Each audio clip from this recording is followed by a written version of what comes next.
Quelles sont les 3 pistes qui vous semblent les plus sérieuses aujourd'hui pour améliorer le traitement du syndrome à l'avenir? Alors les 3 pistes, moi je suis médecin clinicien, donc la base c'est connaître l'histoire naturelle de la maladie.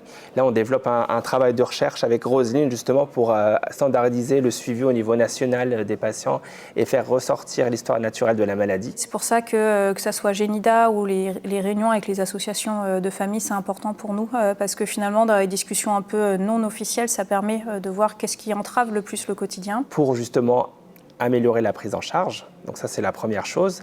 La deuxième chose, la recherche, c'est-à-dire mieux connaître le rôle de maîtresse aile dans le développement et particulièrement dans le développement du cerveau. Parce que si on a cette information-là, on saura quelles sont les voies de développement qui sont impactées par la mutation du gène maîtresse aile et ça permettra d'identifier des possibilités thérapeutiques pour justement pallier à cette mutation. Et après, sur les pistes thérapeutiques, je pense qu'on se pose des questions actuellement sur certains traitements symptomatiques. Est-ce que ça peut être efficace chez tel type de patient ? Et ça fait partie un peu des projets de l'équipe de recherche, mais aussi de l'équipe clinique, avec la question il y a beaucoup d'effets placebo chez l'enfant.